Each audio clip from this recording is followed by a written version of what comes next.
Bom dia, boa tarde, boa noite. Você está no canal Imparável e meu nome é Gabriel Grangeiro. Estou hoje com um convidado especial, o professor Anderson Ferreira, que já foi servidor público por 14 anos, pediu exoneração, teve coragem de pedir exoneração e hoje é um dos mestres do Gran Cursos Online, é apaixonado pela docência, empreendedor, enfim, apaixonado por mudar vidas, não é isso, professor? Exatamente, Gabriel. Satisfação estar aqui no seu canal para contribuir um pouco da minha história para a história de muitas vidas.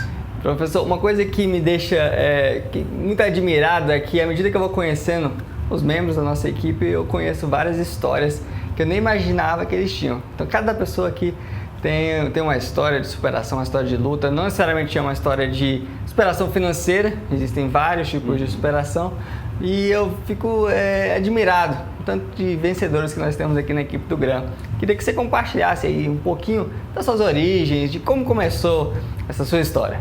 Pois é, Gabriel, eu me coloco como uma pessoa simples, né, que eu acho que é o que a maioria vai se identificar, né? Origem simples, família simples. Sou nascido e criado aqui no Distrito Federal, primeiro ali na região da Ceilândia, setor Bolinha, né? O famoso setor OR, quem conhece.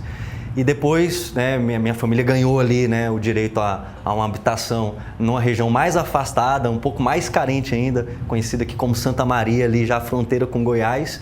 E foi essa origem simples, né, que me antecede. E tudo que eu consegui hoje, né, a posição que eu me encontro hoje foi com muito sacrifício, muita ralação e foi o serviço público que me oportunizou isso. Você me disse há pouco que o seu pai foi uma das suas grandes, talvez a sua grande inspiração. Por quê? Todo concursando precisa de um motivador, né? Porque durante a trajetória aí, o normal é ter mais reprovações do que aprovações. A gente estava até discutindo aqui, né, sobre os concursos que eu passei e depois você me perguntou, tá, você já passou nesses todos aí, mas reprovou em algum, né? Eu falei, em uma lista bem maior. E o meu motivador foi a história do meu pai. Porque o meu pai, aos 29 anos de idade, teve um grave acidente de trânsito e teve de amputar uma das pernas, né? Ficou 100% ali sem a perna esquerda, amputou bem no alto ali, já próximo da bacia, o que inviabiliza, inclusive, o uso de uma perna mecânica. E querer dar uma vida melhor para o meu pai, que também tem origem simples, foi o que me motivou a estudar todos os dias e renunciar tudo aquilo que eu vi os meus amigos, né, degustando, aproveitando, né, de saídas, de namoros, etc. Eu sacrifiquei, concentrei meu foco no estudo e pude e posso hoje, né, dar uma condição de vida melhor para o meu pai. Então, meu pai foi o gatilho realmente, foi o start ali para falar, cara, estuda para melhorar a vida da sua família. E qual foi o gatilho para escolher o concurso público especificamente? Aí, muito jovem, 16 anos de idade, uma tia minha que era terceirizada de um órgão, uma autarquia chamada CADE, né, o Conselho Administrativo de Defesa Econômica, ela disse que tinha abertas vagas ali para estágio, eu ainda no ensino médio fui fazer esse estágio. E ao conhecer ali as instalações, a estrutura, eu fiquei super encantado. Eu falei, cara, é aqui que eu quero trabalhar para o resto da vida. Com 16 anos ainda, tomei essa decisão. O que eu faço para trabalhar aqui? Em definitivo, eu não queria ser terceirizado. E aí eu fui conhecer que existe um processo seletivo, chamado concurso público, regrado ali por provas, etc. E fui fazendo, Gabriel, minhas primeiras provas ainda com 17 anos de idade. Ainda bem que eu não passei de primeira, eu não teria condição de assumir naquela época, não se podia, né, tomar posse com menos de 18 anos de idade. Então, foi esse estágio, ensino médio, que me fez conhecer a estrutura, o mundo dos concursos e começar a estudar desde ali. Como é que foi esse começo? Já foi aprovado logo de primeira? Foi reprovado? Começou a estudar para quais áreas? Comecei estudando, Gabriel, errado, né, sem orientação, com material às vezes defasado, errava algumas questões, conferia ali com o meu material, via que estava de acordo, mas depois alguém me falava que aquele artigo tinha sido revogado por uma emenda, etc. Então, fui me achando nos erros e acertos até passar no primeiro concurso com 19 anos de idade para o nível médio no Ministério da Saúde. E eu diria que foi o meu concurso mais difícil, foi o primeiro. Embora eu tenha depois logrado êxito em concursos, né, tidos com mais complexos pelo conteúdo e remuneração mais desejada, como auditor da CGU, que foi meu último, o primeiro foi o mais difícil porque foi ele que me fez tirar um peso das costas e falar assim, cara, é possível. E aí veio o segundo, veio o terceiro, vieram vários outros. O que fez você mudar de rumo? Você chegou até auditor da CGU, um concurso dificílimo, muito cobiçado, remuneração inicial ali já acima da casa de 20 mil, em torno disso. Poucas pessoas teriam a coragem de fazer o que você fez, que é pedir exoneração. E, inclusive, isso pode até parecer um pouco contraintuitivo de estarmos conversando sobre isso, porque temos um canal que fala sobre não desistir, sobre não parar, com um foco muito na área de concurso público, falando de um caso de uma pessoa que saiu do mundo dos concursos. Por quê? Exatamente, Gabriel. O meu caso, né, não foi o primeiro, né? Nós temos alguns casos excepcionais de pessoas que fizeram muito para chegar, né, no cargo público e ao chegarem lá, depois tomaram a decisão de sair. E eu entro hoje em sala ou nas minhas aulas, né, sempre motivando o meu aluno a continuar estudando para concurso, porque vale muito a pena. E no meu caso, o concurso ele me deu o que eu precisava para depois tomar essa decisão, que foi a estabilidade, a segurança. No primeiro momento, o que me motivou mais a sair foi a paixão pela sala de aula. Eu comecei a dar aula ainda no meu acadêmico, né, para a faculdade, comecei lá com matemática financeira, cálculo 1, cálculo 2, e falei, é isso que eu quero fazer para o resto da minha vida, ensinar. Só que, já na condição de servidor e dando aula à noite na faculdade, eu vi que existia um mercado chamado concurso público, que eu poderia dar aula e até ter ali uma receita melhor, pelo valor da hora. Migrei de cabeça para o mundo dos concursos, dando aula, e me planejei para sair do serviço público num longo prazo. Gerei uma estabilidade em outros mercados, né? Mercado de locação, de imóvel, também aventurei empreendendo em alguns outros ramos que não deram certos, até eu acertar na veia um que hoje me dá uma certa segurança. E só depois, né, de ter essa estabilidade financeira fora do serviço público, adquirida por meio do serviço público, por meio das aulas, é que eu tive a coragem, primeiro, de entrar de licença, tirei aquela licença sem vencimento por 3 anos, porque eu tive 3 anos para me dedicar 100% do meu tempo à docência, à coordenação dos preparatórios e ter a certeza de que sem aquela renda, porque durante esses 3 anos eu não tive receita, sem vencimentos, eu poderia viver bem e continuar a minha vida sem a estabilidade do serviço público. Mas continuo aconselhando. Foi graças ao serviço público que eu tive essa oportunidade, esse privilégio de tomar essa decisão. Um esclarecimento importante, muitas pessoas pensam que o servidor público não pode ter empresa. Na verdade, ele não pode ser o administrador da empresa. Ele pode ser sócio, pode ser inclusive sócio majoritário, pode ter 99% das cotas, mas ele não pode administrar a empresa. Então você já começou ali a fazer alguns investimentos, ainda na época do serviço público.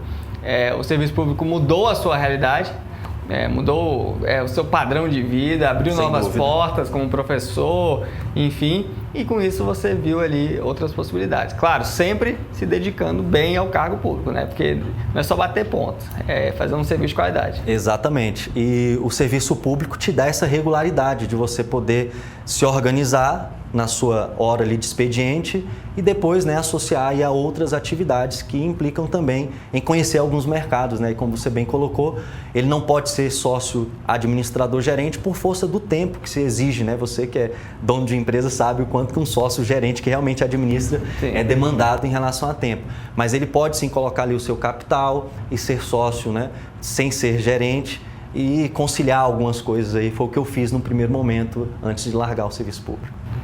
Durante essa caminhada, até esse grande sucesso, houve um momento que você pensou em desistir?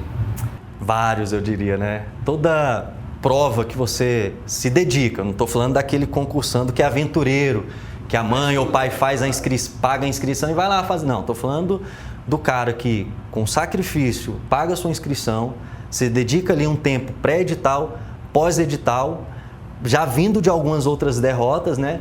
E coloca toda a energia e fala assim, cara, acho que agora vai. E aí não vai. E aí não dá. Então, acho que são nessas horas aí que a gente mais pensa em desistir, mais pensa em largar tudo e voltar para a atividade anterior, porque você não coloca só dinheiro, né? Comprando um bom curso, um bom material. Você coloca o seu tempo e um bom tempo, né? Porque quem está passando hoje se dedica aí com um tempo relativo do seu dia, sacrificando, né, outras coisas com a família, outras situações. Então, a cada derrota que eu levava, Gabriel, que as reprovações foram bem maiores do que as aprovações, eu pensava assim em desistir e parar, mas tinha uma coisa que não me fazia parar. Na verdade, acho que duas. a principal delas, né? Dar uma condição melhor para minha família, para os meus pais que, graças a Deus, até hoje dependem de mim financeiramente. E a segunda era, pô, eu vim até aqui. Eu já caminhei até aqui, eu já fiz 2 provas. Pô, perdi esse tempo, gastei, né, todo... Por que eu não vou mais à frente? E a cada prova que eu fazia, né, a rota percorrida ficava maior, né, quando eu olhava para trás. E aí ficava, o custo de abandonar tudo ficava maior. E você percebia que estava fazendo algumas coisas corretamente. É difícil o candidato errar tudo. Sim. Então você foi reprovado, mas você viu que melhorou numa disciplina específica, que você era fraco. Você foi reprovado, mas sua redação às vezes foi boa. Você vai ganhando esperança por conta da sua melhoria. As pessoas focam muito no resultado final e não olham ali esses detalhes. Esses detalhes fazem toda a diferença para que o resultado final, futuro, em outras oportunidades, seja positivo. Exatamente, Gabriel. Mas quando você está lá, né, no meio do furacão, dificilmente você percebe isso. É por isso que hoje a gente conta aí com pessoas para nos ajudar, né? Professores, coaches, né? Pessoas aí que estão ali o tempo todo enxergando de fora e falam, cara, calma, aquela ideia da corda, né? Que você está à noite ali pendurado, você não vê que você está a meio metro do chão e aí você morre congelado por falta de coragem de cortar. Mas quem está de fora, quem não está ali na situação problemática, consegue perceber isso e te dar ali alguns motivadores. Então, realmente é trilhar aí por esse caminho que te ensina, né, a cada etapa, é realmente olhar para o copo sempre meio cheio e não para o meio vazio e aprender com cada situação. É muito importante esse aprendizado, esse amadurecimento ao longo da trajetória. Nós temos um segundo semestre de 2019 bastante promissor. Certo. Secretaria de Fazenda do DF, de Alagoas, vários físicos municipais, você como coordenador na área fiscal e de controle do Grande Concurso Online sabe muito bem disso, vários outros concursos aí previstos para tribunais. Qual dica você dá para o concurseiro que está mirando aí nesses concursos, nesse cenário que às vezes traz uma certa incerteza para o candidato? Eu vou, se me permite, Gabriel, dar 2, então. Uma para o cara que é do físico controle, né, que é a área que eu coordeno, e uma mais geral, para todo mundo que estuda para concurso. Para quem está estudando para concurso, como um todo, independente da carreira fiscal de controle, é muito, mas muito, muito, muito importante, né, que você seja aí insistente, que você não pare. E tem uma coisa que ajuda muito, que é a necessidade. Qual é o tamanho da sua necessidade? Então, quanto maior for ela, mais você vai desprender de energia e se dedicar. Então, minha esposa, ela teve uma história completamente diferente da minha, é servidora pública, é interessante isso, porque ela chegou também lá, mas com um histórico bem diferente, ela teve melhores condições do que a minha. E eu conheci ela numa época que ela estava tentando passar em concurso e ela estava quase para abandonar tudo porque ela tinha opções. Ela poderia trabalhar com os pais, ela poderia reabrir o escritório dela, ela tinha muitas alternativas. E eu falei para ela, cara, isso te atrapalha um pouco, porque passar em concurso é isso, você tem que submeter esse processo, aceitar as reprovações e aprender com elas. Eu até escrevi um artigo, interessante você falar isso, eu escrevi um artigo sobre eliminar o seu plano B. Eu vi. E algumas pessoas talvez não entenderam 100% o que eu queria dizer, mas a ideia é de que quando você já parte de uma premissa de que você tem um plano B, a chance do plano A dar certo é muito menor. Então, eu vejo casos como o seu, outros entrevistados aqui que não tinha outra perspectiva. Ou passava, ficava naquela vida que não é a opção. Sim. E acabou que eles conseguiram. Talvez se a condição fosse melhor e houvesse uma alternativa, eles nem tentariam. Então, às vezes, nós precisamos acabar com o nosso plano B, num sentido mais macro. Não estou dizendo assim, meu plano A é entrar na Receita Federal e ponto final. Não estou dizendo isso. Estou dizendo, meu plano A é mudar de vida por meio do concurso público, por meio dos estudos, do meu próprio esforço. Eu vou até o final. Pode ser Receita, pode ser Cefaz, pode ser algum outro que apareça pelo caminho, mas eu vou até o final. Exatamente. E o aluno que está focando aí na área fiscal e de controle, que realmente é um ano, né, 2019, com muitas oportunidades, a gente está aqui fazendo lives uma atrás da outra, ou de concurso autorizado, ou de edital publicado. São concursos, Gabriel, que pela remuneração atraem, né, eu diria ali, os tubarões, mas todo mundo um dia começou. Então, o maior conselho que eu daria é não tenha medo de começar os estudos para as carreiras fiscal e de controle, embora sejam carreiras realmente que exigem muito pelo quantitativo de disciplinas. TCDF, eu fiz uma live ontem, 17 disciplinas diferentes, né, para o cara organizar ali e estudar. Assusta um pouco no início, mas quem é auditor hoje, quem já foi auditor como eu fui, sabe que no começo assustou também, mas enfrenta esse bicho-papão aí, esse leão aí, que com o tempo você vai domando ele e daqui a pouco vira um gatinho do seu lado aí, você está ali como auditor ou da área de controle, né, os tribunais de contas, muitas oportunidades nesse ano, ou da área fiscal em si. E não precisa ser cabeção, precisa ser esforçado. Eu digo isso sempre, Gabriel, e me dou como exemplo, né? Eu não era o nerd da sala, eu não era o 01, eu era o cara esforçado. Às vezes até me frustrava um pouco estar ali num grupo ali de amigos fazendo trabalho em casa, que a gente reunia na biblioteca ou em casa, e eu percebi que alguns colegas liam de primeira e já entendiam. E eu lia e falava, pô, eu não entendi o que ele entendeu, deixa eu ler de novo. E às vezes deixa eu ler pela terceira vez, e eu entendia o mesmo. Então, o esforço, sem dúvida, é o diferencial. E aí volto ao exemplo da minha esposa, que sempre foi 01 de escola, né? Recebeu inclusive da formação. Ela foi acostumada a sempre se dar e receber num curto prazo, né? A recompensa. Foi assim no ensino médio, foi assim na faculdade. E aí quando veio para o concurso ela descobriu que tinha muita gente boa como ela, se esforçando também com QI talvez acima da média. E aí passar essa barreira, né, de não desistir depois de algumas reprovações, é só realmente ali a disciplina, a regularidade e não um QI acima da média, sem dúvida. O segredo, na verdade, é você ser imparável. Ser mediano, não há problema nenhum nisso. Na verdade, os grandes os servidores hoje, nossos professores, os autores best-sellers, grandes empreendedores, são todos medianos extraordinários. Pessoas ordinárias que fazem um extra, que vão além. Eu acho que esse, na minha opinião, é o grande diferencial. Claro, tem um ponto fora da curva ali ou outro, claro, mas é a exceção da exceção. A regra é você ser uma pessoa ordinária que faz o extra, que vai em frente e não desiste.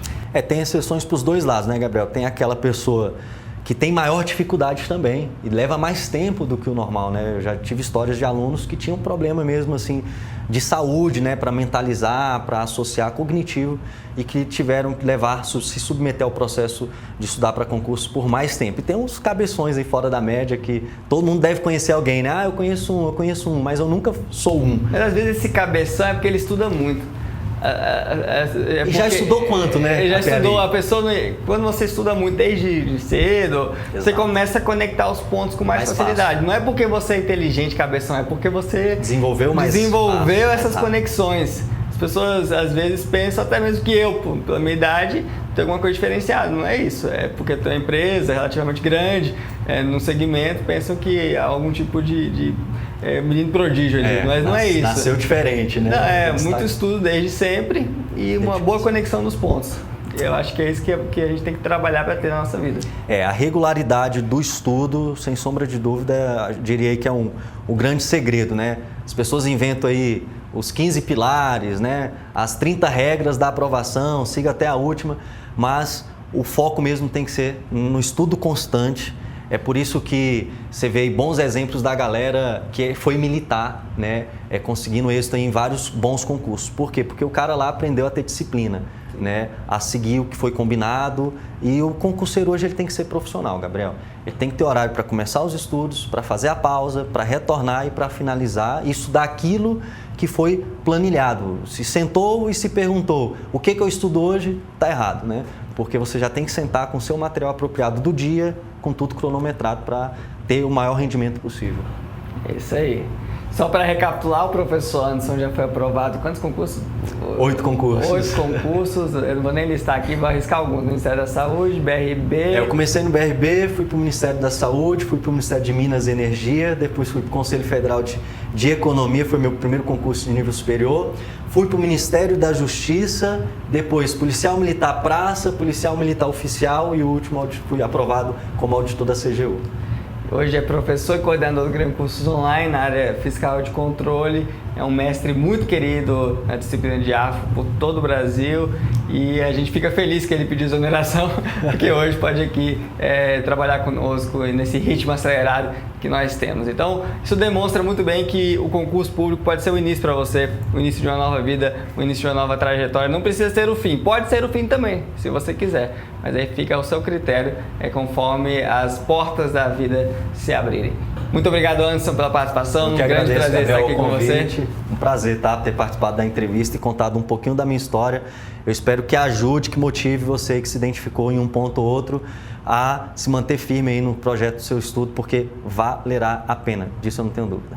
É isso aí. Se você gostou deste vídeo, assine o nosso canal, ative as notificações e fique por dentro de todo o conteúdo que produzimos por aqui. A meta é que você sempre siga de maneira imparável rumo aos seus grandes sonhos. Ninguém e nada vai te parar. Muito obrigado.